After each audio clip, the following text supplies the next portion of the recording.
Welcome back to my channel friend. চলো আজ সকালবেলা একটু তাড়াহুড়ো, কী বানাবো বুঝে পাচ্ছি না। তো একটু আলু পেঁয়াজ কেটে নিয়েছি। তারপর এদিকে ম্যাগিটা সেদ্ধও বসিয়ে দিয়েছি। তো প্রথমে কড়াইয়ের মধ্যে একটু পেঁয়াজ লঙ্কা এগুলো ভেজে নিলাম, তারপর আলুটাও ভেজে নিলাম, তারপর ডিমটাও ওর মধ্যে দিয়ে ভুর্জি করে নিলাম। তারপর এবার দিয়ে দিলাম মশলাটা দেখো দলা পাকিয়ে গেছে, কিন্তু এটাকে ভালো করে ম্যাশ করতে হবে, নাহলে মুখের মধ্যে পড়লে খুব বাজে লাগবে খেতে।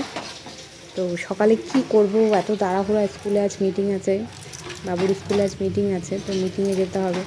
তো কীভাবে করব কী করবো বুঝেই পাচ্ছি না, কত তাড়াহুড়ো, মানে টাইম দিয়ে দিয়েছে খুব, মানে শর্ট টাইম। তারপরে এসে আবার রান্নাও করতে হবে। তো সবার আগে ম্যাগিটাই মাথায় আসলো, চটপট একটু আলু কেটে পেঁয়াজ কেটে নিয়ে নিলাম। তারপর সেটাকে ভালো করে তেলের মধ্যে ফ্রাই করে ডিমটাও ভুর্জি করে নিয়েছি। তারপর ম্যাগিটা সেদ্ধ করে ওর মধ্যে দিয়ে দিয়েছি। তারপর মশলাটা তো দেখলেই কেমন হয়ে গেছিলো, মশলাটাও দিয়েছি। তারপর দিলাম হচ্ছে একটু ভিনিগার দিলে টেস্টটা দ্বিগুণ বেড়ে